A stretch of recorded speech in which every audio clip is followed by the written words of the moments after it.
Hello everyone and welcome back to the Great Book of Grudges. My name is Nathan and we've got a brand new mod today, literally dropped this morning. This is the Jade-Blooded Vampires Islanders of the Moon, another Jade-Blooded faction mod which is also by Paul Janan and will synergize well with the other mod should you so want to use it, but it adds in a brand new start, a new different type of playstyle, and just flesh out the roster a little bit more. And yeah, we're going to go over it as per usual because it's going to be one of those things. A lot of people are looking for races and factions to play with. There's a lot of really cool mods in the workshop that you guys should be testing out and playing whilst you're waiting for, well, Creative Assembly to just kind of fix issues, right?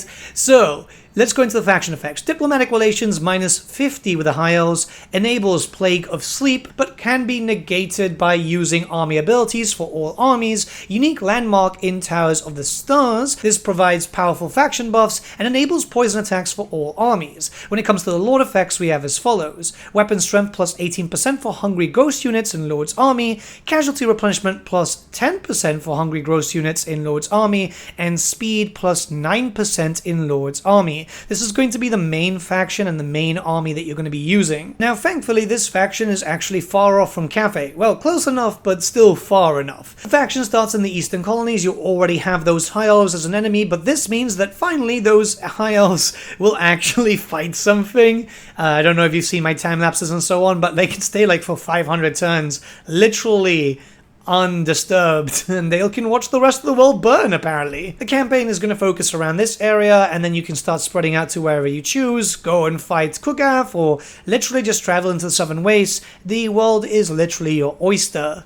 Now, the legendary lord that you will start off with is actually quite interesting because she's going to kind of work in administration. She's going to have a few faction-wide buffs and so on. The idea is she's good at melee, but really, you want to keep it behind. Though still in the battlefield, you'll be getting some construction-wide bonuses for your faction as a whole. She is fairly multi-purpose, and yes, she is a melee-based character, which makes her a little bit squishy, but don't you worry, you'll actually see a lot of uses with her as you start buffing her up, and as you start bringing in the big boys of your faction, because I must say, like, this faction has so much around to play with. A lot of these units you'll be already used to if you played the Curse of Nonchang mod, as, yeah, they are part of the same umbrella. It's just adding in kind of like a separate mod, but also the same faction, which is cool. I like seeing races being expanded, modded races being expanded by adding extra stuff. It also means that if you like the quality of the Curse of Nonchang mod, you will like this one, and I must say, I've been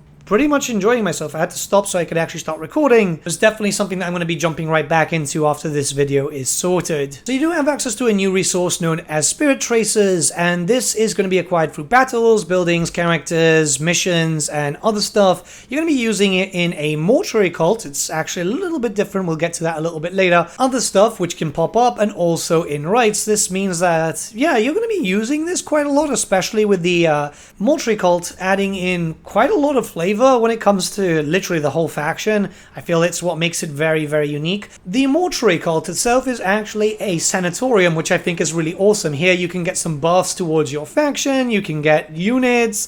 It's actually really, really cool. It's just these two resources that you will need. You can pick up some really... The way I've seen it is like Silent Hill inspired creatures, which, yeah, Nightmare Fuel. I absolutely adore this. Big fan of Silent Hill. I'm not sure if that was the attempt. Maybe just Chinese mythology has a lot of dark stuff like that, because if so, I'm going to have to start reading up on it because it is right up my alley. It is super, super cool. I absolutely love what I'm seeing here. You'll get to see all the units in just a little bit in the video. There's quite a lot to talk about in all honesty, which is actually kind of awesome because this means that you're going to have a lot to play around with. Yeah, I like this system. It's nice not to have to go to get all these specific resources like other factions do, like the Tomb Kings, because while it's a good system, it does become overbearing when it's done over and over again. You'll also have access to faction rights, once again using that new resource and a little bit of your treasury. All of them are quite good. You can see them on screen right now. The main one is the last one, which is Curse of the Drowning Woman. That's a new lord option. We'll be going over those a little bit later, but she is possibly the best as far as I've seen. You also get a little bit of a boost there to faction-wide for a hero recruitment rank, which is obviously quite beneficial. You do want some heroes up and running, so you can actually have a little bit of extra damage coming out. Heroes are quite important.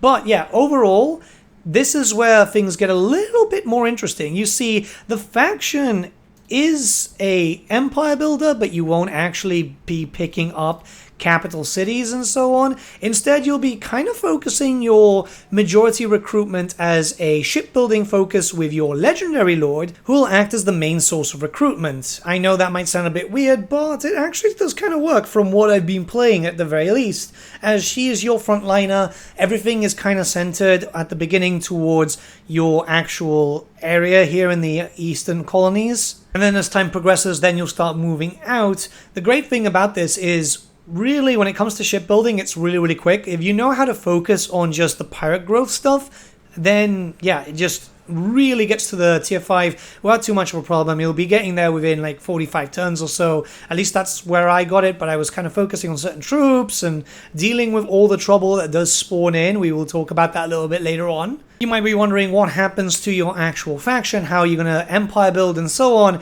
and really, you will take over locations as normal. They will, however, be more of a 5-slotter than anything else. Ports are missing, I'm not sure if that's intended or not, but yeah, you literally get like no buildings. That even works with the Tower of Stars, a small roster there. They are defendable though, keep that in mind, that they will build up and they will have fairly decent garrisons. And this is going to work as your main source of income as you start pushing out, as you start doing a lot more to the area. I kind of like this. It's very different, I must say. It's very stylized and very different. Just something that you expect from newer races and factions. And yeah, it does it very well. As Total War Warhammer even officially has evolved over the years. At the very beginning, when Warhammer 1 was around, yeah, it was kind of like everyone was the same in terms of building and so on. Now those factions are so different. I love that. It makes the series have more breath, more life, I guess, right? Now, yeah, you might have already noticed that the tech tree is very much the same as the normal vampires, and the only difference is obviously the tech focuses on your units rather than everything else, but this works perfectly fine. It means that you will be familiar with it a little bit. I usually go with the whole Lamian book at the start so I can get some administration stuff and then I can push off from there. So something pretty interesting here is that the elves will be basically constantly assaulting you, spawning in some armies until you take them out. There are also some other events that say, oh, they've noticed they're not hearing anything from the eastern colonies and they might send some troops towards you. This means that, yes, you're going to have to fight against quite a decent amount of elves. I kind of like it. It adds in a little bit of, there is an antagonist. You can also play as this antagonist. We'll get to that a little bit later, but it adds to the extra flavor, really. You'll also have access to some battle effects that you'll be able to use during battles. This is basically what every Warhammer 3 faction is mostly getting, except for Cathayan and Kislev, which is weird, but yeah, the heal is very strong. They're all very strong. The last one is something that you do need to keep an eye out, because I've made this mistake. It does a lot of damage to your enemy, but it also does a decent amount of damage to you, so you got to keep an eye out for that in case yeah, you blob up like certain people do, myself included, and oops. One thing you'll want to note as this is a faction mechanic is that the further you get away from your settlements, you will start to take damage. You can negate that, don't you worry, by basically conquering, but it is very noticeable when you're leaving the Isles, when you're very much in a open field. Just taking over areas again, you'll be fine, but it's something that I feel like you'll want to know, because I know it can be confusing to some people. I was confused at the very beginning, but yeah. Anyways, now we're going to start moving on to the lords, because there's a lot of lord choices. The first one we're going to talk about is basically my favorite. These are the Ancestor Witches, and you can only recruit these via right, so you will have a bit of a cooldown and so on, but yeah, they're kind of cool. They already start off with Immortal also, so you won't have to level them up and be worried. They have their own lore of magic, which is basically like the whole Cathayan undead lore. They are pretty good, yeah, like this is the best one. It's very obvious as to why you have to recruit them by right and not freely, because spells are pretty tasty. The fact is, stat-wise, it's pretty decent too. You get quite a lot to play around with. Obviously, keep in mind that these characters aren't really great at being upfront and personal. I mean, you can when you just buff them up a little bit. Visually, they look absolutely stunning, by the way. A lot of this stuff is just Nightfare fuel, but the main thing is keep it in the back, cast some spells, do some really heavy damage, and just kind of use it as a power play. At least Yeah, again, what I've been doing, they're not going to be like the Jade-Blooded for Grand Cafe, which are easily able to be upfront and personal, but yeah, I mean, the idea is variety, and there's so much variety with this mod. Again, visually, it's just incredible. I think this is a big seller for me, that everything looks like pure freaking nightmare fuel. You do have some more common lord types, like for example the Jade-Blooded Matron. This one's going to work very similar to like a standard Jade-Blooded. It's also a vampire, so you get the hunger. You've got some pretty decent spells over here, the Invocation of the Heck, the Curse of Undeath. You've got the Pendulum, which is obviously one of the most favorite spells for the community. You've got Lore Wind of Death also. All in all, pretty damn useful. Since it's more of a traditional vampire, you are more than able to have it up front and personal, just doing some damage, being able to be in melee form. Early stats not too great, especially with the armor and so on, but if you start dumping some skills into just boosting up its capabilities, you're pretty much sorted. I mean, the melee attack is quite high anyway. Yeah, no complaints over here. Very cool looking character. Also, again, just so in love with how this looks visually. You'll see even more of that when you start going into the units, but goddamn, it's one of these things where you can tell that modding quality has gotten better and better over the years, and I'm all for it. I'm all freaking for it, man.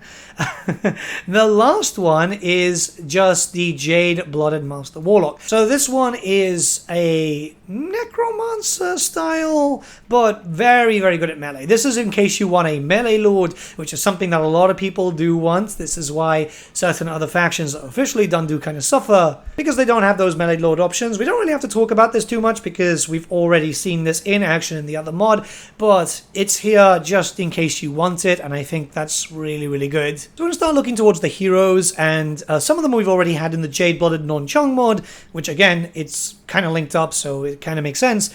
But the first one is the Nugui. I'm going to butcher these. If you've not noticed, I've been trying not to pronounce these as much as possible, mostly because, well, yeah, you know, I don't speak Mandarin, so I'm not too sure how the pronunciation works. But this is an assassin-based hero. It's got some pretty good abilities too, so you can use it in combat.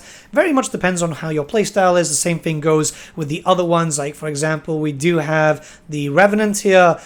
This one's more like a white more than anything, so it's able to do quite a lot of damage. You can have it mounted on a horse. It's able to really pack a good punch. If you want a melee character, I think that's mostly for heroes, I would go for the Revenants. It's a personal preference though, and that completely depends on you. There's a lot of good choices, and you can't really go wrong with that, especially when you start looking to the other ones. I mean, the next one we do have is the Jade-Blooded Courtesan, and this one is really, really nice. Again, another melee-focused character, but it does have some very good effects. It does have some cool buildings. It looks really, really cool too. You've been able to see how they all look through this.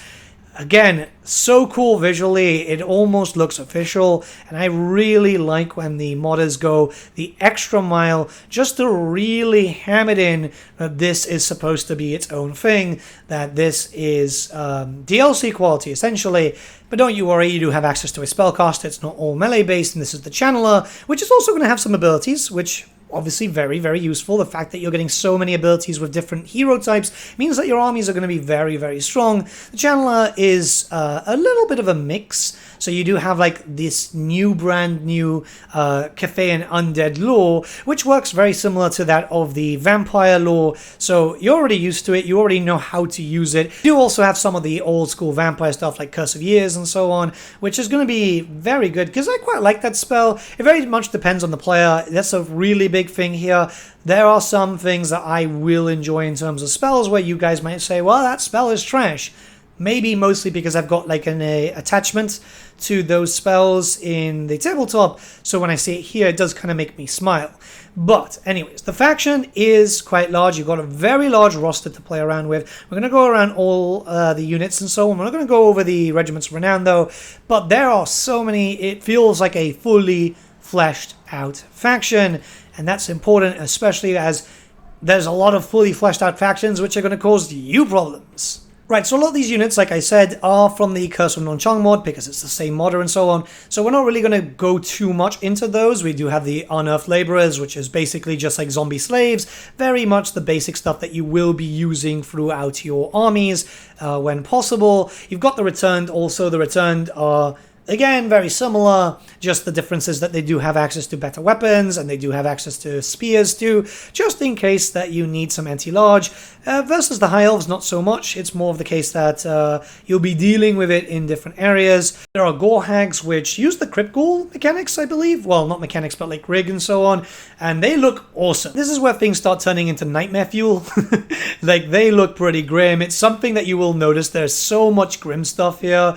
You get some basic ones, like obviously like the Revenants, which are going to work like your Graveguard, right? Same stats more or less too, so a nice front line for where you'll need it. And in some cases you will need it, depending on what you're fighting against, and there is a lot of fighting to be had. Jiangxi are a vampire-style unit. Yeah, pretty grim looking, obviously. Very much into that Warpstone. I mean, it's the expected Warpstone. You never really know with how Games Workshop is going to change up Cathayan lore. But they've got a nice active debuff there. We'll be moving on to a really good unit, which is the Blood Lions. Very, very cool. I mean, they look awesome, do a lot of damage. Overall, very good stats. It's essentially just the Cathayan version of the Blood Knights. But rather than using a sword and shield, or sometimes dual weapons, these ones are with a spear. Well, glaive, better yet said, and a very long shield. They look so cool. See, this is something that I could imagine being done for Cathayan vampires, and I am all for it. This looks freaking awesome. You have some Revenant Horsemen, which are a glaive unit and also a two-handed horseman version. So yeah, you've got a pretty amount of shock cavalry there, just in case you need it, which is kind of important when you're dealing with High Elves, who themselves are quite heavily stacked with shock cavalry, and then they can become fairly useful if you decide to deal with Kugath very early on. There's a lot of units here, as you can imagine. We're quite going through them. Wild Ghosts are quite interesting, as they act as a tar pit, which will also kind of take a little bit of damage. Tar pit units are so important in the tabletop, and it's a weird thing that we don't have too much representation of tar pits when it comes to officially in Total War, as I'd love to see more of them. There's a few there, like the Ravenous Ghost too, which look even better. The fact that you get those floating ones there is is really special, I must say. Plague Wraiths are another ghostly type unit, but a little bit more colored out, as you can see. They look absolutely grim. I'm loving this. Just visually, it is stunning. Like, the faction is fun to play anyway, but goddamn, just how everything looks like visually really adds to it. It's so kit-bashed and so cool. You'll notice that also with the Mogwai too, which look pretty damn grim. The head is interesting. It's kind of like a tiger's head. Just, it's amazing how you can really, with a texture change and a few acid changes, really change up how a unit looks to be something completely different. It's awesome, man. It's so cool. I know I'm gushing over it more than talking about the units themselves, but again, visually, you might remember, like, if you played tabletop, how people used to kit bash their army so heavily to be something else. Maybe a themed army from the Border Princes, maybe a themed army from Cathay, because a bunch of people used to actually make their own, like, Empire troops into Cathayans and so on. So, like, seeing this here, it gives me massive tabletop vibes, and I'm all for it. This is mods that I live for. This is amazing. By the way, as a little funny thing, with the Devil of Dark Omen, as I was recording the troops to show off their stats, he dances perfectly, so Wurzag's dances in perfect tune with M&M's Without Me. The faction as a whole, as I've been able to play with, looks tremendous, plays very, very well. Really, I've got no issues with the mod. I think that the mod is in a very high quality and is able to showcase that it's got quite a lot of playstyle for it. You know, you're able to play, and I'm right now in my own campaign just trying to push into the Darklands. Also got a few armies going into the Southlands too. Money isn't an issue. You can actually get a decent amount of cash. You do have to keep the Eastern colonies protected to that point. No, mind you, with all these monsters, it really shouldn't be too much of an issue now, should it? So yeah, I'm hoping in the future, if we ever get the Jade-Blooded officially, that it will look something kind of similar to this. Obviously, it can't be like a complete, you know, identical thing, because then Games Workshop would get in trouble and CA would get in trouble, because it's clearly theft. But like, this is how I've always kind of envisioned this, and I feel like a lot of people who were thinking about the Jade-Blooded will probably think the same way. This is the type of monsters that you'd see, just the troop stylings and so on. I really hope that Games Workshop do have plans, because we don't even know when Cafe is coming for Old World. Like, they said very later down the line, which could mean anything, but it's a shame to see such an awesome faction being introduced, especially, like, I don't want to complain too much, but yeah, like, you know, recent DLCs haven't brought in a lot of content, and it kind of worries me that we'll never see stuff like this because of that. Obviously, it's fine, we do have very talented modders, but a lot of people do prefer it officially, which kind of sucks, right? Because you never know at this point. And a lot of people would like it. Even modders would love more stuff to play around with, because that means that they are able to make more stuff with all the assets and just have a lot of fun. But let's not get into that too much, right? Like, it's a bit of a depressing conversation. All right, so now we're getting into the Sanatorium units, and I'm just going to go over them in just one big swoop. This is what gives me the like Silent Hill vibes. Like, you get that from the Charred Nurses and like I think they were called Shadow People or something. It gives you that feel. Like, if you've seen the Silent Hill films, or if you've played Silent Hill the game, it gives you that feeling. I don't know if the model was inspired by it, but goddamn, they look freaking amazing. And I think this is like the big thing. Like, if you want something like really creepy, not even the Vampire Counts or the Vampire Coast have something this creepy. This is such good quality. This is so incredibly good. Everything looks so freaking evil and just otherworldly. It's so damn good, and I just can't stop looking at it. I tell you, it's one of these things where my jaw was dropped when I started seeing these troops. They look so goddamn awesome.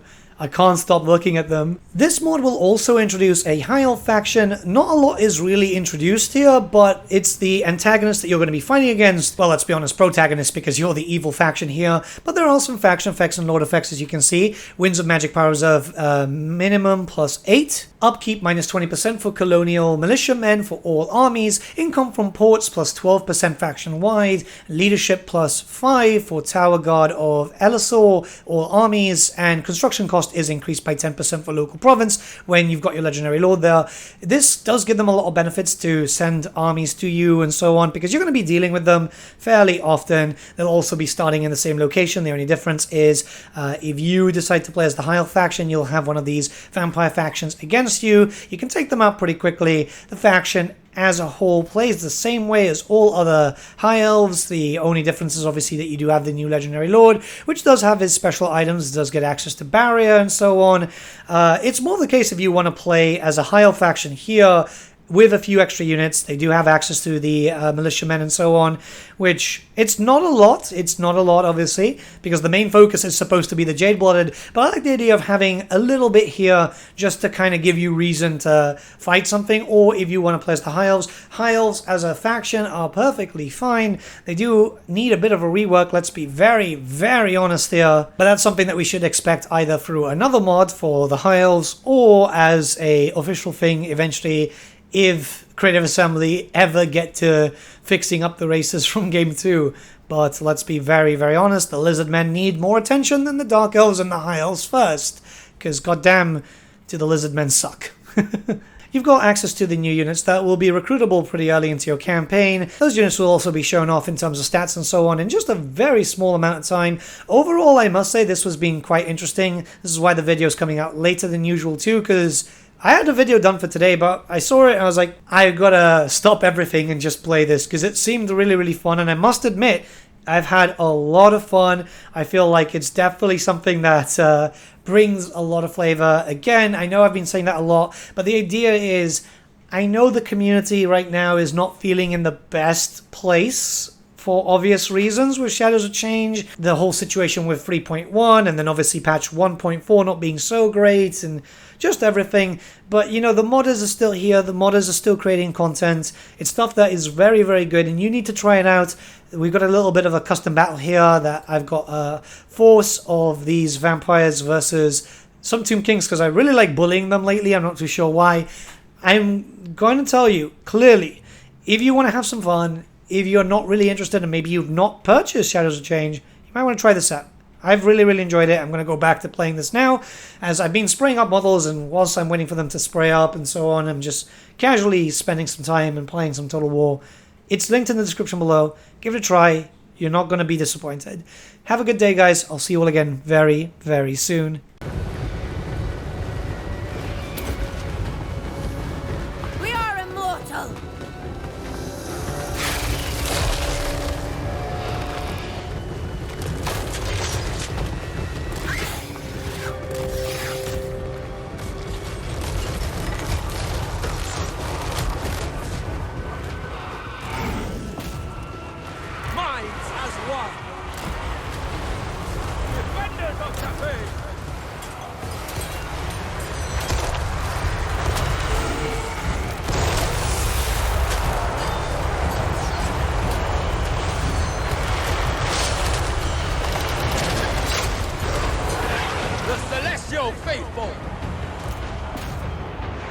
Send Young's faithful.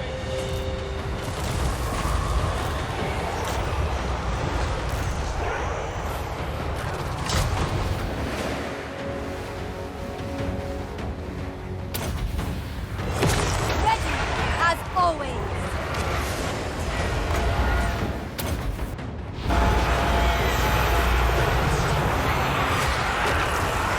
More stone and steel.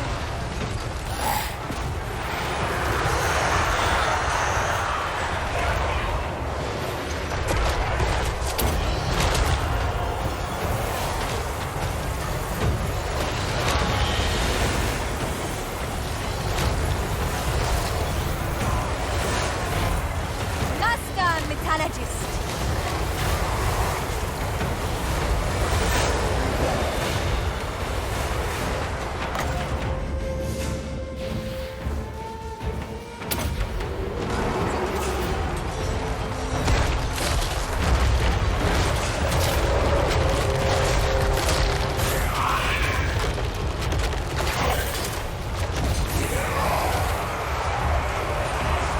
Wind and fire!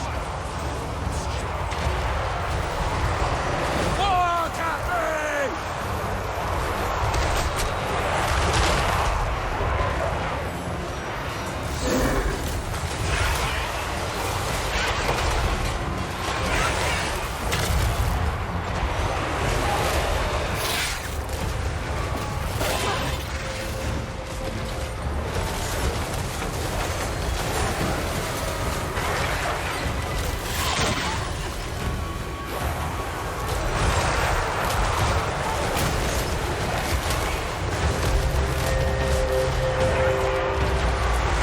Thoughts in harmony!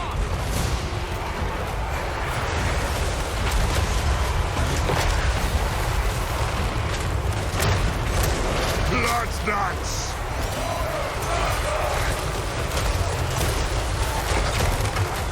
For Sylvania!